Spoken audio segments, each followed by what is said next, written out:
What's going on, guys? It's Chinadu, and I'm here with my man Billy, and this is two guys talking about sports. First things first, Thursday night football, Carolina Panthers versus Tampa Bay Buccaneers. Now, Billy, which one of these teams is going to the Super Bowl, man?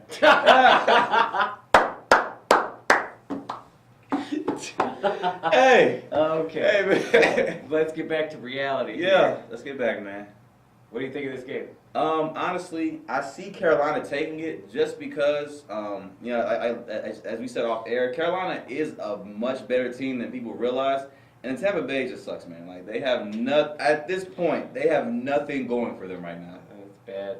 Even I believe it's in Tampa Bay though, right? It's in Tampa Bay. I think that's the only thing they have going for them, and I don't think the crowd's even gonna show up. So Yeah, probably not. you might see. Yeah, I think Carolina has a good team actually this year. They're just stuck behind New Orleans and Atlanta. That's a tough division right there. That really is, man. Otherwise, they'd be something. They have really good defense. You're going to see a really stout defense. They're a swarm defense, so they're gonna be running around a lot, and they're gonna make Tampa Bay and Mike Glennon look really awful. It's gonna be bad. I'm saying I definitely agree. You heard it first here, guys. Two guys talking about sports.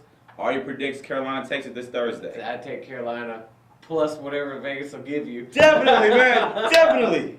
I'm talking on vacation. All right, real quick. World Series started tonight. Red Sox are up 5-0 in the fourth, I believe. Who you got in the series? As much as I am a fan of the Cardinals, I believe the Red Sox are going to take it this year. Yeah, I think the Cardinals got it.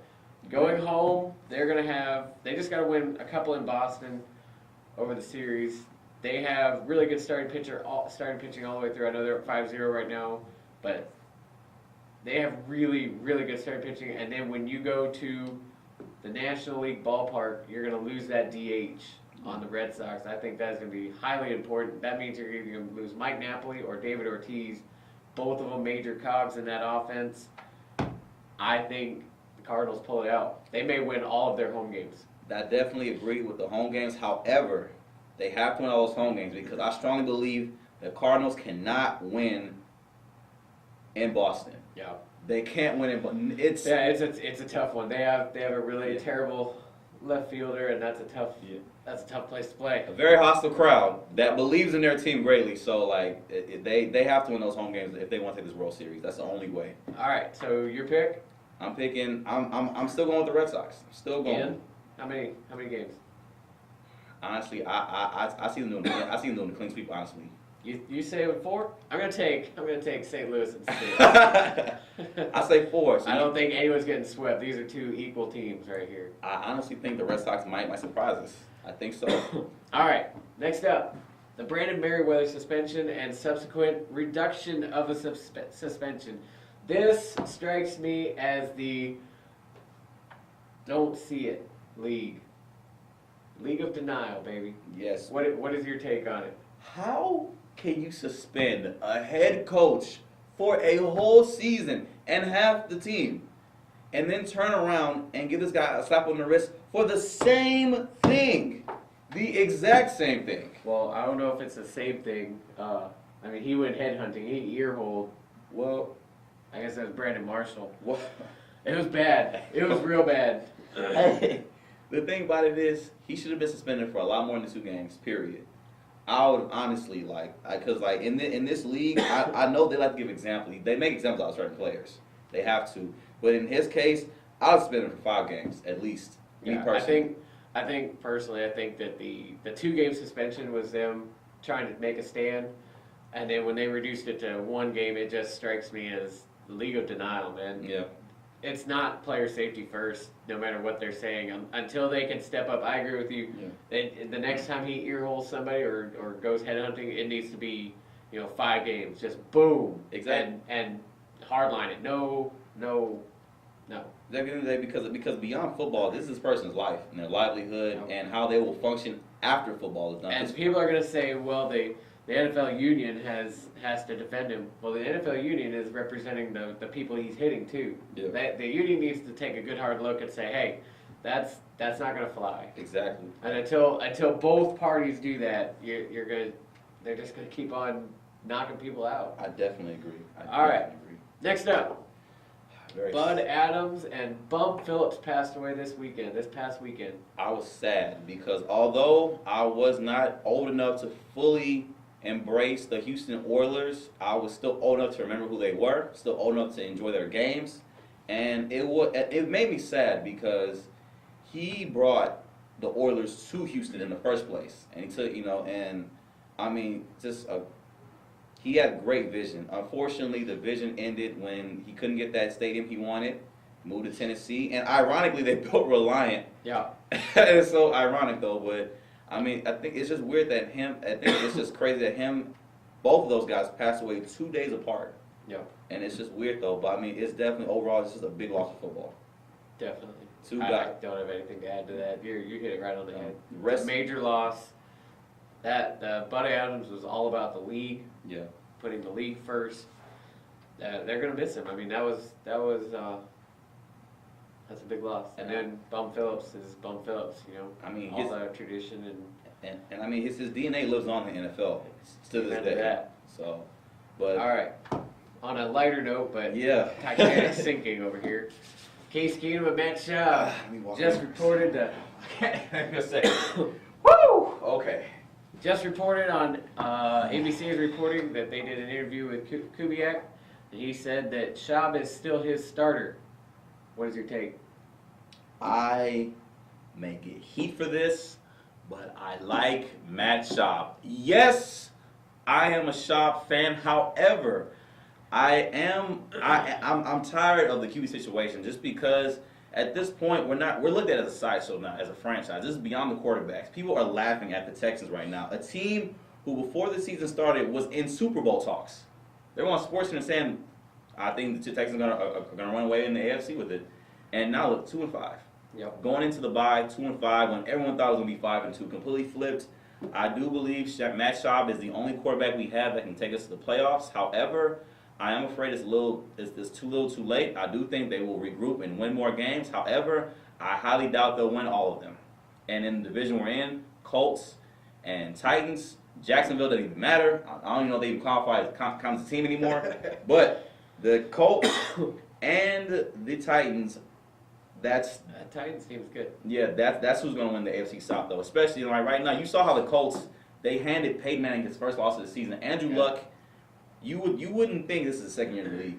You think he was like an 8-9 year vet. He's real good. So, QB situation, I personally would go with Keenum, but the thing about it is, at this point in the season, you need a veteran that can understand the system. And with the injuries that are going on right now, you can't put a rookie in that kind of situation and expect him to make something. I agree. Here's my take on it. I think Case Keenum had an excellent game. Yes. In Kansas City against the Chiefs. Yeah. The problem is that is his best game. That is what you get. 100 and something yards, 1 or 2 TDs. That's it.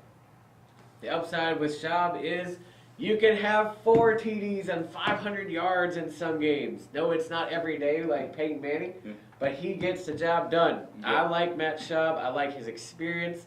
I would take Peyton Manning in a heartbeat. I take most of the.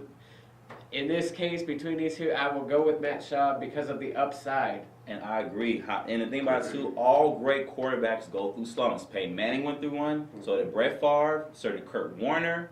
They all did, and they're all great. I'm not trying to put him in the league with those guys already, but I am saying that I believe Schaub has enough left in the tank to get this Texans team to the next level before his career is over. That's what I strongly believe. Matt Schaub, if you see this, the 2 guys are rocking with you, all right?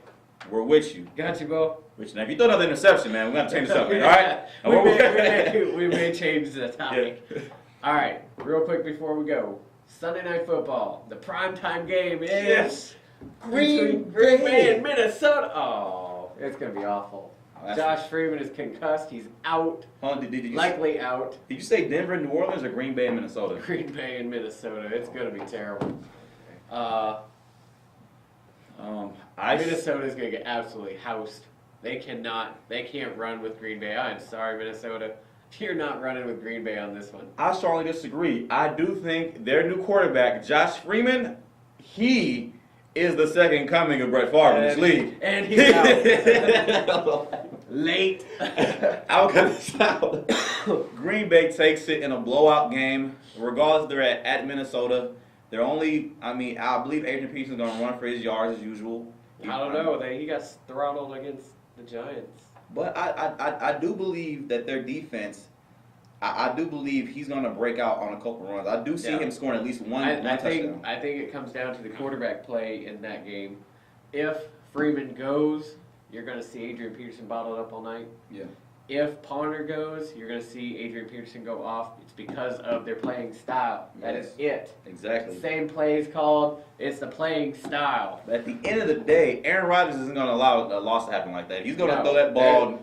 No, Minnesota's going to get blown out of their own building. It's going to be something like a 30-point win. Yeah. It's going to be real ugly. Same thing with Monday Night Football, which is the Seattle Seahawks against the St. Louis Rams. Hey, blowout. And Sam Bradford is out for the season. And they're trying to figure out who's going to be the quarterback. Now this is going to be bad. Now you have an incredible defense in Seattle going into St. Louis against what is going to amount to a third-string quarterback.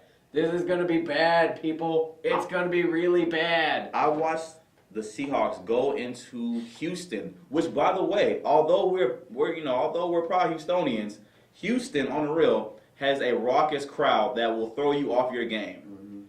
And he still managed to come in here down 21-3 and steal all the energy out the crowd and win that game in overtime, right? Yeah. Win that game in OT. I see Russell Wilson running circles around that team. We got some emails saying that St. Louis should pick up Vince Young real quick. No, you should not, because guess who's the head coach in St. Louis? Awful. Jeff Fisher. Never gonna happen. If I was St. Louis, I'd definitely try to call Tim Tebow and see what he's up to these days, or Brett Favre. I don't know, but you guys need somebody. The other thing that's going to make this bad is the defensive line for St. Louis cannot contain. They're real good against pocket passers. Watch the film. They're real good against pocket passers if they can crush the pocket in. That's what they did against Houston, and they won.